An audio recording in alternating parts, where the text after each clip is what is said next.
El día de la boda de mi hija caí al pie de las escaleras mientras todos aplaudían. Mi yerno me miró frío, y ella dijo: «Papá, no arruines nuestro día». Ahí entendí que no solo me caí, lo perdí todo. Me llamo Adrián Salvatierra, tengo 38 años, y durante la mayor parte de mi vida adulta he creído que el esfuerzo constante lo resuelve casi todo. Soy contador, vivo de los números, de revisar detalles que otros pasan por alto. Tal vez por eso siempre pensé que, si hacía bien mi parte como padre, el resto se acomodaría con el tiempo. Cuando me divorcié, Valeria tenía 9 años. Recuerdo la mirada confundida que me lanzó el día que empaqué mis cosas. En ese momento me prometí algo muy simple: ella nunca sentiría que su padre se había ido. Trabajé horas extras, acepté clientes complicados y renuncié a muchas cosas personales. No lo viví como sacrificio. Lo viví como responsabilidad. Valeria creció brillante, sensible, orgulloso de su independencia. Yo pagué su universidad, sin dudarlo. Cuando quiso comprar su primer apartamento, puse la entrada. No lo mencionaba, no llevaba cuentas emocionales. Para mí era natural, era mi hija. Cuando apareció Mauricio, lo observé con atención. Era correcto, educado, siempre sonriente en reuniones familiares. Pero yo he tratado con demasiadas personas en situaciones financieras delicadas como para no notar ciertos gestos.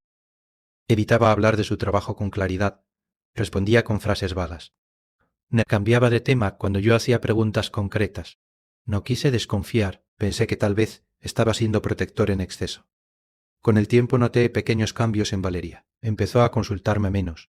Algunas decisiones importantes ya estaban tomadas cuando yo me enteraba. Me decía que ahora tenía que aprender a construir su propia familia. Yo asentía, aunque por dentro sentía que algo se desplazaba. El día de la boda intenté dejar todo eso a un lado.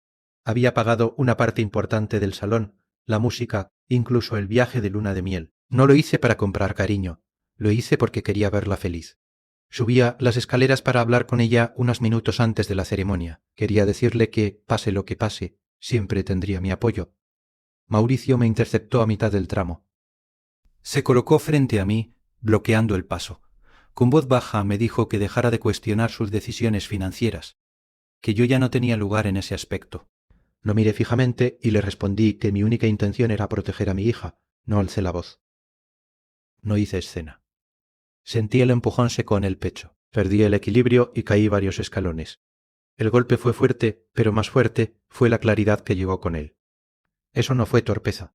Cuando logré levantarme, vi a Valeria acercarse con el ceño fruncido. «Papá, por favor, no arruines nuestro gran día». No preguntó qué pasó. No miró a su esposo con sospecha. Me pidió silencio. Ahí entendí mi verdadero lugar en ese momento. No era el padre que había sostenido todo. Era un posible problema que debía mantenerse bajo control. Sentí una mezcla de humillación y una rabia fría que me recorrió por dentro, pero no la mostré.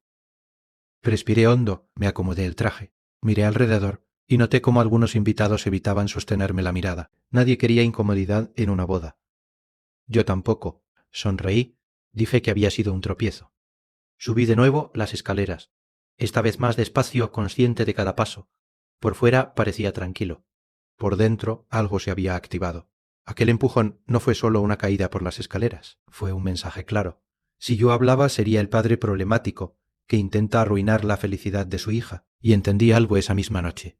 Mauricio no quería discutir conmigo, quería desplazarme. Durante la recepción mantuve el control.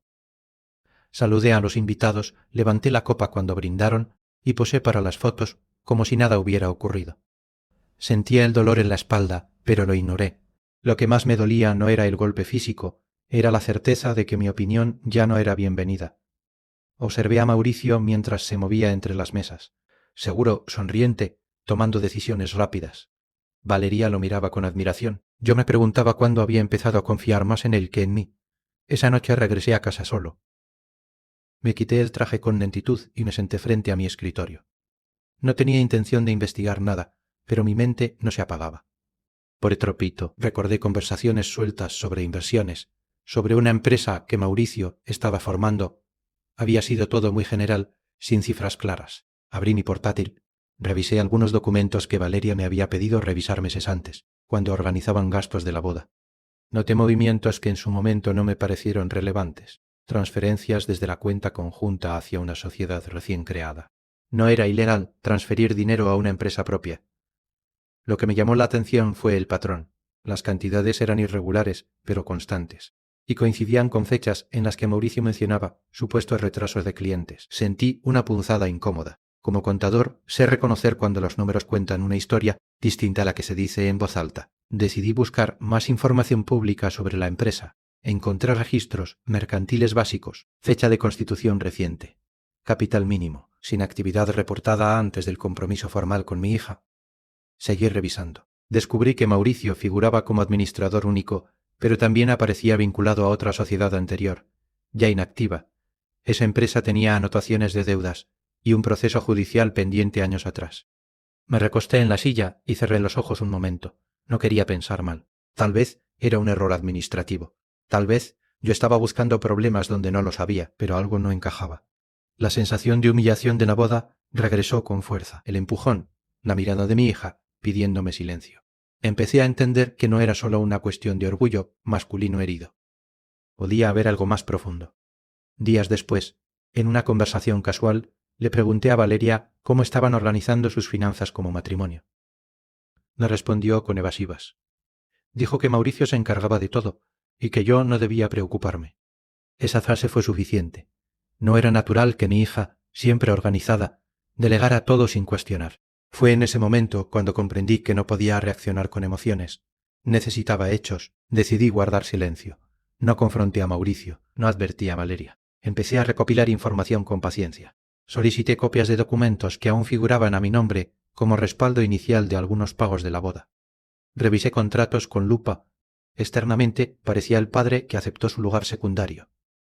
Internamente estaba encendiendo una luz en un cuarto que otros preferían mantener oscuro. Y cuanto más revisaba, más claro tenía que aquel empujón no había sido un impulso. Había sido una señal de que yo estorbaba. Y si estorbaba, era por algo. Pensaron que aquel día en las escaleras me había dejado sin fuerzas. Se equivocaron. No me derrotaron, me despertaron. El golpe me dio algo que necesitaba, claridad absoluta. Durante semanas reuní cada documento, cada transferencia, cada contrato que Valeria había firmado sin entender del todo el alcance. No actué con rabia. Actué con método. El sacio. Clasifiqué fechas, montos, cláusulas. Hice lo que sé hacer mejor. Dejar que los números hablaran. Cuando tuve suficiente material, pedí cita con un abogado especializado en derecho mercantil y familiar. Le mostré hechos. Después de revisar todo en silencio, me miró y dijo algo que confirmó mi intuición. Mauricio había omitido información financiera relevante antes del matrimonio.